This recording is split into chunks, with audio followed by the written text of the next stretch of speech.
Catus Maximus here. People, I'm sure a lot of my subscribers have seen these at kind of in the junk or cheap tool bin. These are actually a Taiwanese set of plier hammers, and they're a very interesting tool. What's really interesting is we can see that the hammer head has actually been welded onto the body. It isn't, the hammer's head isn't one piece forged with the rest of it, which I thought was kind of interesting.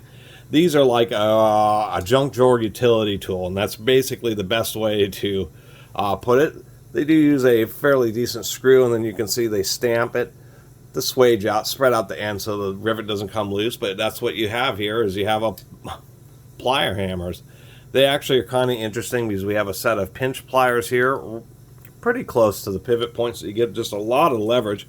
And the nice thing about those pinch pliers is you can grab onto something and really be able to use either way, either end of the pliers to grab on and really pull and yank something out. And they're pretty big jaws. They are slip joint, but not traditional slip joint. There is no little notch here.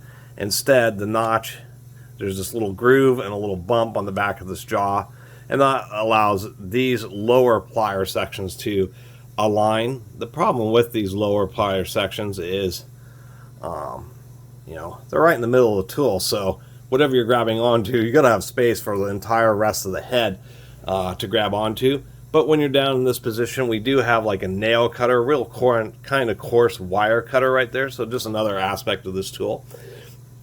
This side, we do have like a little slot cut in there to be a claw for the hammer.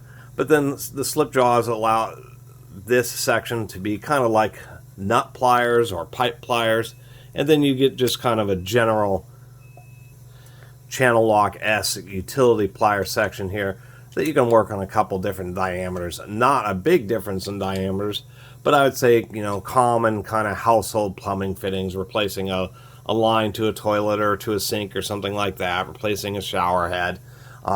This is about that, right, the correct size for that. And then once again, we do have our end pliers, which are just like regular pinch pliers. I guess since these don't pinch together, that's kind of the purpose of these. I think the oddest thing once again about these here is the fact that to use the wire cutters, you do have to slide it down. And then this section here just seems to be the most, I would say, useless, just because it's just in the middle of the darn tool, and it's just going to be so rare that you're going to have enough space for the entire rest of the tool to be able to use this set of pliers. But anyway, these things are sounding kind of cheesy, but I did oftentimes they are Chinese when I found them, and they're absolutely horrid quality. These are some Taiwanese ones, and as far as these hammer plier things, this is actually one of the better made sets that I've ever seen. And that's exactly what they are. They're like a grandma's junk drawer kind of universal tool, and I can see their value in that particular kind of situation. Overall, the only other thing to mention is we do have one straight handle, one S-shape handle, and I think that's just when you're using the plier section, it's easier to grab it in various positions.